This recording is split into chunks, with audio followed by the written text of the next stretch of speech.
영남 성도 여러분 안녕하십니까? 또 다른 하루의 아침이 시작되고 있습니다. 오늘 하루를 통해서 승리하는 저와 여러분 되시기를 주의 이름으로 축원합니다. 오늘 또한 너는 이렇게 기도하라 시리즈 네 번째 시간으로 오늘은 거룩한 이름 야훼시여 라는 제목으로 말씀을 드리겠습니다. 먼저 마태복음 6장 9절 가운데 뒷부분에 있는 부분, 이름이 거룩히 여김을 받으시오며 라는 말씀이 있습니다. 이름이 거룩히 여김을 받는다. 예수 그리스도의 생애 가운데 가장 많은 시간을 할애하여서 주님께서 사람들에게 드러내고자 했던 것은 바로 아버지의 이름의 거룩성이었습니다. 요한복음 17장 6절 가운데 주님께서 말씀하시기를 세상 중에서 내게 주신 사람들에게 내가 아버지의 이름을 나타내었나이다 라고 말씀하고 있습니다. 예수께서 아버지의 이름을 어떻게 나타내었을까요? 대충 나타냈을까요? 아닙니다. 가장 고귀한 이름으로 나타내었었습니다. 저는 어렸을 때 제 아버지를 모독하는 우리 반의 가장 덩치 큰 친구와 싸운 적이 있습니다. 평소 같으면 엄두도 내지 못했었는데 그날은 무슨 용기였는지 제가 달려들었습니다. 안타깝게 오른쪽과 왼쪽 코에서 동시에 피가 흐르기 시작했습니다. 제가 진 것입니다. 제가 졌음에도 불구하고 분을 삭히지 못하고 다시 한번 달려든 경험이 있습니다. 왜 그랬을까요? 바로 나의 아버지의 이름을 그가 모독했기 때문입니다. 주님께서 왜 그토록 목숨을 내어놓으시면서까지 이 땅에서 열심히 주의 사역을 감당하셨을까요? 수많은 유대인들이 바로 창조주 하나님, 우리의 하나님, 예수 그리스도의 아버지의 이름에 걸맞지 않은 삶을 살고 그것으로 말미암아서 아버지의 이름을 모독하였기 때문에 주님은 주님의 삶을 통해서 위대하신 아버지의 이름을 높이 들고 아버지께 영광 돌리는 삶을 사셨던 것입니다. 마소로 학자라는 사람들이 있습니다. 이 마소로 학자들을 성서 기사단이라고 부르기도 합니다. 이들은 성경을 필사하고 후대에 전수하고 이렇게 하는 사람들입니다. 그런데 이들이 가장 심려를 기울이는 단어가 있었습니다. 성경을 필사할 때 특별히 그랬습니다. 바로 하나님의 이름 야훼, 여호와라는 이 말을 기록하거나 읽을 때는 매우 신중하고 조심스럽게 기록하고 읽기도 했던 것입니다. 심지어 야훼라는 이름을 함부로 부를 수 없어서 그의 모음만 따서 만든 아도나이라는 이름으로 대체하기도 했던 것입니다. 거룩하신 아버지 야훼시여, 우리가 감히 어찌 아버지의 이름을 가벼이 부를 수 있으리요 하는 것이 그들의 생각이었습니다. 창세기 1장 1절에 보면 태초에 하나님이 천지를 창조하시니라 라고 되어 있습니다.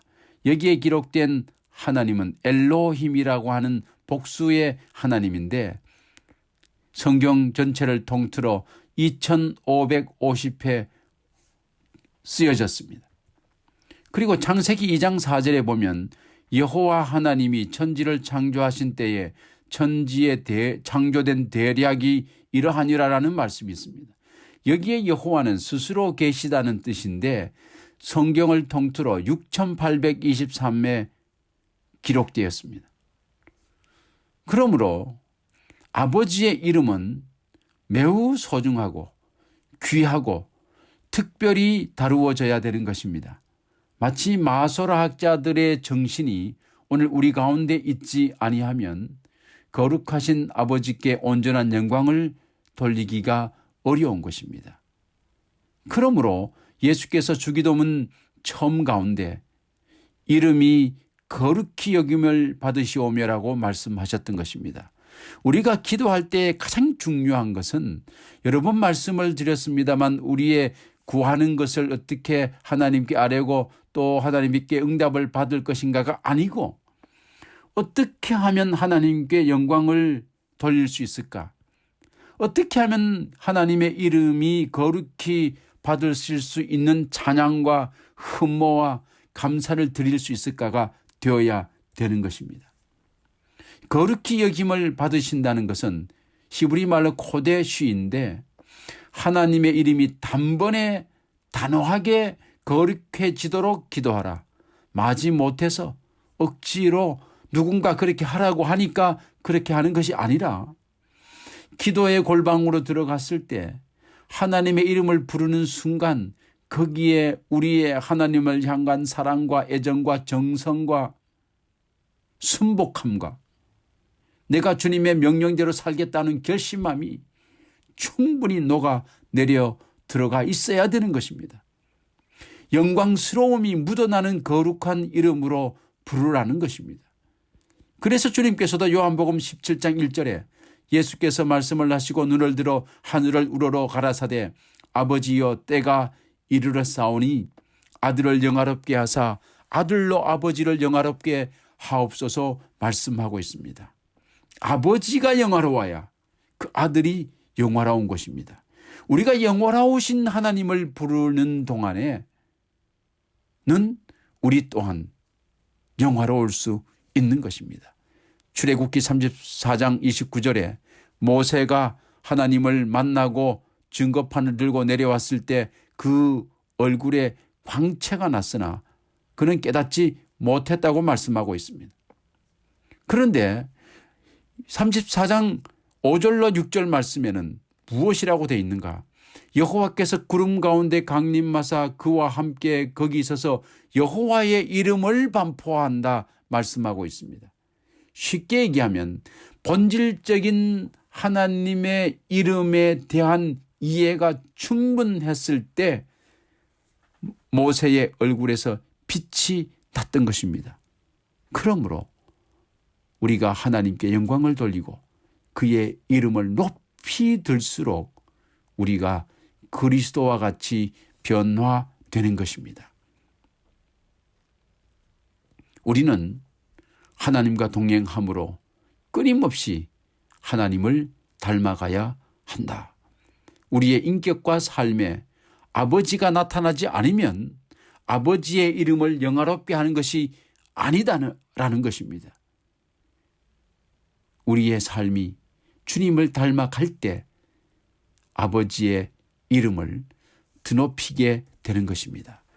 여러분, 여기 강용우 박사라는 분이 계십니다. 이분은 앞을 보지 못하는 분입니다. 어린 시절 축구공에 눈을 맞아서 망막이 손상돼서 맹인이 됐습니다. 그럼에도 불구하고 선교사의 도움으로 맹하학교를 졸업하고 연세대학교 교육학과를 입학한 후에 문과대학을 자석으로 졸업했습니다. 그때 미국 피츠버그 대학으로 수학을 떠나서 교육학 석사와 심리학 석사 또 철학 박사 학위를 취득했습니다. 그리고 조지 W. 부시 대통령의 종교 및 사회봉사 분야 자문위원으로 임명되었습니다.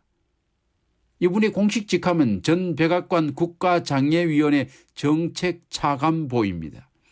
미국 인구 12만 명 중 1명꼴로 오르는 미국 인명사전과 세계 인명사전에 양력이 수록된 저명인사입니다.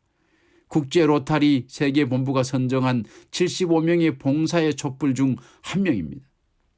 세계 장애위원회 부위원장과 루즈벨트 재단 고문을 역임하셨습니다. 참 아픔 보이지 않아도 그 마음에 주님을 품고 있었던 참으로 훌륭한 주님의 종이었습니다. 그런데 그를 역대의 미국의 대통령들이 사랑했습니다. 아버지 부시 대통령이 늘 백악관에 그를 초청해서 자문을 받고 사랑했습니다. 그 아들 부시도 마찬가지였어요. 오바마 대통령도 마찬가지였습니다. 강용우 박사님이 사망을 했을 때 매년 미국에서는 많은 사람들을 초대하여서 소위 말하면 추도식을 거행했습니다. 그때마다 수많은 미국인들이 참가해서 그의 아름다운 선행을 인하여 눈물을 흘리고 그분을 그리워했던 것입니다. 왜 그런가? 미국인들의 가슴에 강영우 박사님을 통하여 나타난 하나님의 영광을 보았기 때문에 그랬습니다.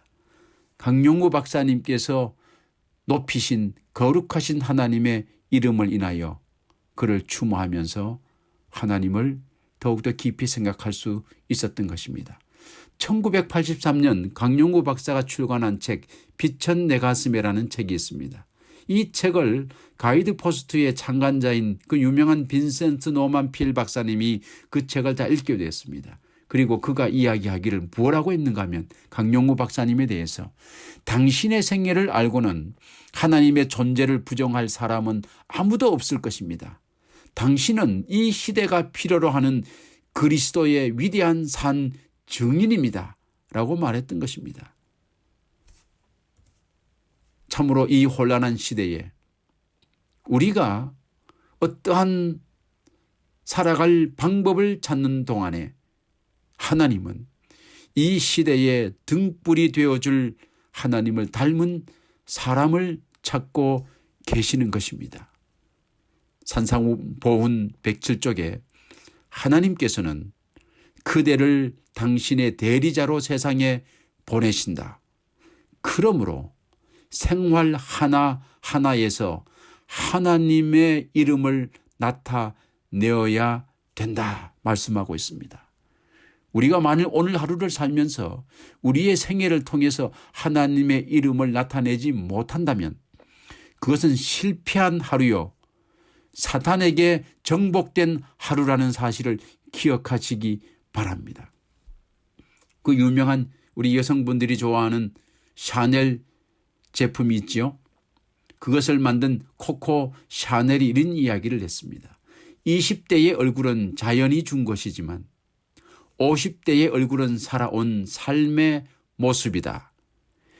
우리의 얼굴 속에서 우리가 그리스도와 함께 동행하여 살아온 증거를 보여야 되는 것입니다.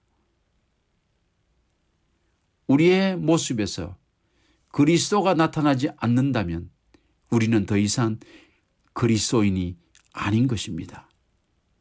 오늘 저와 여러분이 이 아침의 말씀을 통하여 그리스도의 모습을 드러낼 수 있는 승리하는 하루가 되시길 빌면서 오늘 말씀을 마치겠습니다. 감사합니다.